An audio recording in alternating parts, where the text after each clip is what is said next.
안녕하세요. 대기업의 모든 소식을 전해드리는 재벌재벌입니다. 오늘은 SK그룹 총수인 최태원 회장과 노소영 관장의 이혼 소송에 대해 이야기해보려 합니다.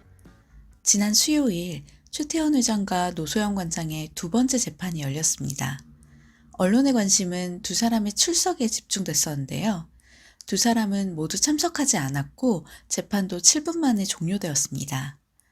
오늘 재벌재벌에서는 최태원 회장과 노소영 관장이 어떻게 이혼에 이르게 됐는지, 그리고 어떤 점이 논란이 되는지, 마지막으로 SK그룹에 어떤 영향을 미치는지에 대해 차례대로 말씀드려 보겠습니다. 첫 번째로 최태원 회장과 노소영 관장이 어떻게 이혼까지 가게 됐는지 이야기해 보겠습니다. 최태원 회장은 지난 1988년 시카고 대학교 재학 중에 노소영 관장과 결혼식을 올렸습니다. 재벌가의 아들과 대통령의 딸 간의 결혼식이었던 만큼 당시에도 큰 화제가 되었습니다.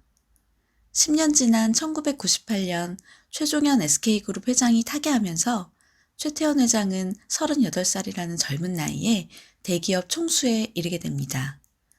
그 후 2003년 SK네트워크스 분식회계, 2005년 소버린과의 경영권 분쟁 등 큰 사건들을 겪기도 했고 2012년 하이닉스 인수라는 역사적 M&A를 성공시키기도 하면서 SK그룹을 재계 3위로 성장시켰습니다. 최태원 회장의 이혼 소식이 전해진 것은 2015년이었습니다. 2015년 12월 28일 최태원 회장은 세계일보에 A4 용지 3장 분량의 편지를 보냈습니다. 편지 내용은 노소영 아트센터 나비관장과 결혼을 지속하기 어렵다는 것이었으며 최태원 회장의 동거인인 김희영 TNC 이사장과 혼외자 이야기도 담겨 있었습니다. 노소영 관장은 혼외자의 존재는 6년 전부터 알고 있었지만 가정을 지키겠다는 이유로 최태원 회장의 이혼 요구에 동의하지 않았습니다. 그러던 와중에 2017년 12월 맞소송을 제기하며 재산분할을 요구하기에 이르렀습니다. 두 번째로 논란이 되는 부분들에 대해 말씀드리겠습니다. 최태원 회장이 이번 이혼 과정에서 비난을 받는 부분들은 여러 가지가 있습니다.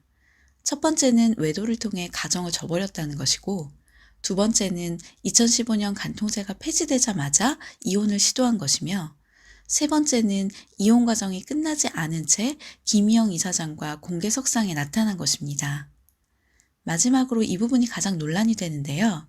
사실상 지금의 SK그룹이 가능했던 건 노소영 관장의 아버지였던 노태우 대통령 덕이 아니었냐는 점에 최태원 회장의 이혼 요구에 대중들이 많은 비난을 퍼붓는 상황입니다. 이 부분을 조금 더 자세히 설명해 보겠습니다. SK그룹이 2011년 하이닉스를 인수하기 전까지 SK그룹의 양대 축은 SK텔레콤으로 대표되는 통신, SK이노베이션으로 대표되는 정유였습니다. 문제는 SK그룹이 그룹의 두 축인 통신과 정유를 구축하는데 사돈인 노태우 대통령 덕을 봤다는 의심을 받고 있는 것이죠. SK가 대기업으로 도약한 계기는 1980년 대한석유공사 인수였습니다.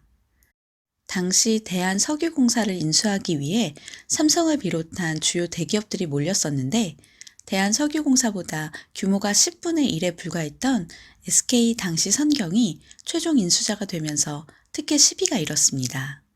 당시 보안사령관이었던 노태우 대통령의 입김이 작용했다는 설들이 많았습니다. SK그룹의 또 다른 축인 통신 분야 역시 특혜 의혹에서 자유롭지 않습니다. SK그룹은 노태우 대통령 재임 시절인 1992년 제2 이동통신 사업자로 선정되었습니다. 하지만 특혜 논란이 일어나면서 SK그룹은 일주일 만에 라이선스를 반납했습니다. 이후 1994년 김영삼 정권 시절 SK그룹은 공개 입찰을 통해 한국이동통신을 인수하고 1996년에 한국통신 프리테를 세우며 이동통신 사업에 진출하게 됩니다. SK텔레콤 입장에서는 이동통신 시장에 진입한 것이 김영삼 대통령 시절인 만큼 특혜를 받았다는 세간의 시선이 억울할 수도 있을 것 같습니다. 하지만 지금의 SK그룹을 만든 SK텔레콤과 SK이노베이션 모두 노태우 대통령과 관련된 특혜 의혹에서 자유롭지 못한 것만큼은 사실입니다. 현재 두 사람이 재산분할 소송에서도 이러한 특혜 의혹은 쟁점이 될 것으로 보입니다. 그럼 마지막으로 최태원 회장과 노소영 관장의 이혼이 SK그룹에 미칠 영향에 대해 말씀드리겠습니다. 노소영 관장은 위자료 3억 원과 함께 최태원 회장이 소유한 SK 지주회사 주식 지분 중 42.3%를 분할하라고 요구했습니다. 최태원 회장이 보유한 SK 지주회사 지분은 18.44%로 노소영 관장이 요구한 지분 가치는 약 1조 4천억 원에 달합니다.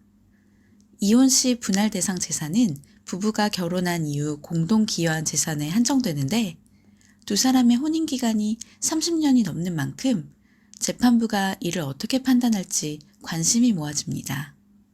앞서 설명드렸던 것처럼 SK그룹이 노태우 정권하에 특혜를 받았는지도 쟁점입니다.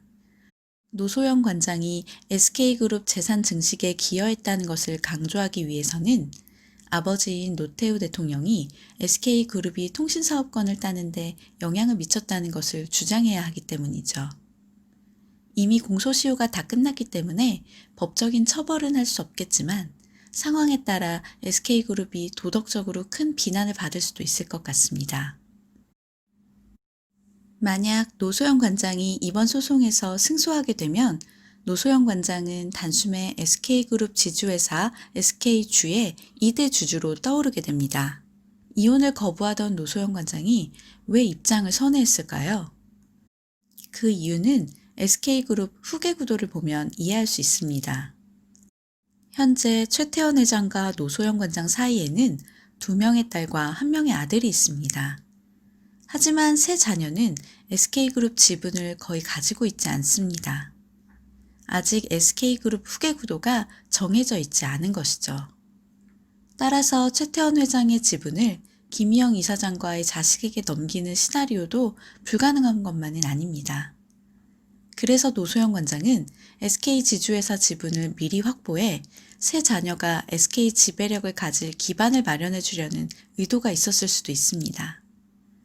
지난 수요일 재판에서 노소영 관장은 전직 엘리트 판사 등 변호인을 대폭 강화한 것으로 보도되었습니다.